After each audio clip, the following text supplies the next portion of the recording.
刘增强先生也麻烦你移上台。那事务中华总商会青商团团长许文旭先生，事务中华总商会青商团名誉团长兼 Plus 创业中心执行总监杨景华博士。那还有呢，就是沙州首长属政治秘书陈明志先生，还有市议会市长与小贩组主任陈明忍市议员，市议会社区文化与发展组副主任陈庆典市议员，也麻烦你上台好吗 ？OK， 还有谁？华为大哥，华为大哥来麻烦你上台。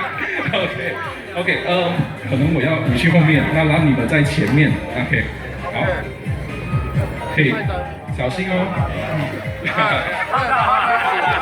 OK， 所以这时候我们就来一个 countdown， 我们一起 countdown 好不好啊？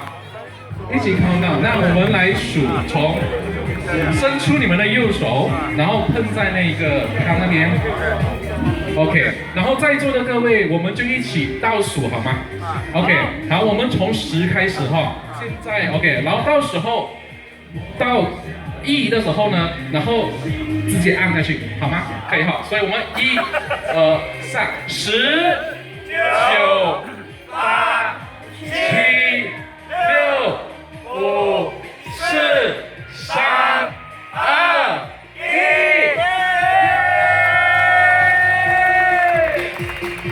掌声响起！2020，我们的打铁街这一个活动正式开始，但是明天还有一个活动哦，明天是一个正式开幕，今天只是个亮灯仪式，各位不要误会。所以呢，开心吗？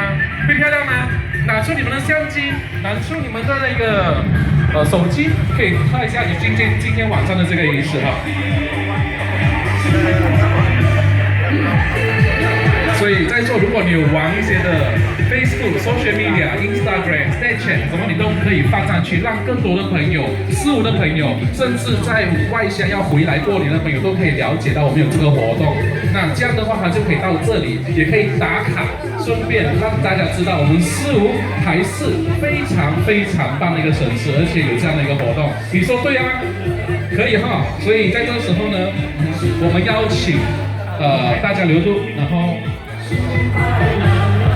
OK， 大家留，对，现在就要拍大合照，可能大家那些腿员呢，全部，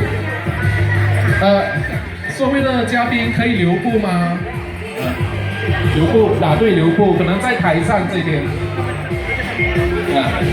OK， 然后还有各位就是说选举党委，还有市议员，还有各个所有的那些还有谁都有了哈。